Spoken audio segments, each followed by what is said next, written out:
हम नैना देवी शक्तिपीठ के प्राचीन इतिहास, मिथकों और उन रहस्यों को डिकोड करने वाले हैं जिन्हें आज तक कोई सुलझा नहीं पाया है। हमारी ये पूरी चर्चा एकदम प्रामाणिक स्रोत सामग्री पर आधारित है। तो चलिए, बिना किसी देरी के इस अद्भुत और रहस्यमयी दुनिया में गोता लगाते हैं। जरा सोचिए, क्या एक दिव्य लौ सदियों तक बिना एक भी बूंद तेल के जल सकती है? सुनने में नामुमकिन लगता है ना?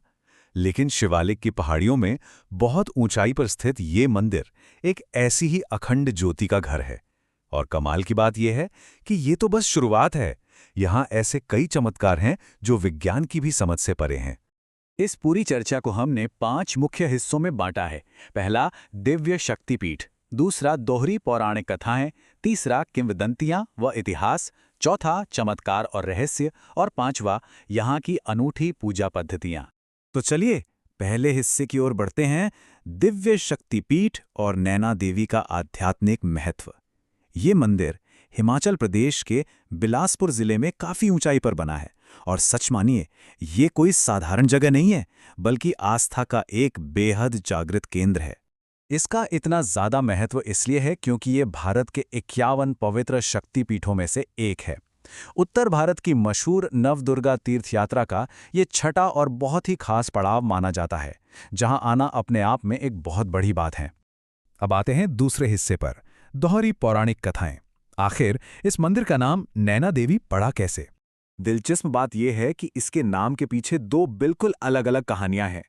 एक तरफ माता सती की कथा है, जब भगवान शिव ने उनके निर्जीव शरीर के साथ तांडव किया था, तब विष्णु जी के चक्र से कटकर सती के नेत्र ठीक इसी जगह गिरे थे। और दूसरी तरफ महिषासुर की कथा है, जो बताती है कि देवी ने महिषासुर नाम के राक्षस को यहीं हराया था और उसकी आंखें निकाल ली थी। नैन का मतलब होता है आंखें, और दोनों ही कहानियां इसी एक बिंदु पर आकर जुड़ जाती हैं। वैसे सती वाली कथा की माने तो इस पवित्र स्थल की सीमाओं की रखवाली कपाल भैरव करते हैं, और ये मान्यता इतनी गहरी है कि पहले उनका दर्शन किए बिना माता नैना देवी की यात्रा पूरी मानी ही नहीं जाती। लेकिन अगर महिषासुर वाली कथा को देखें तो 100 सालों तक चले एक भयानक युद्ध के बाद देवताओं ने अपनी ऊर्जाओं को मिलाकर देवी का निर्माण किया था।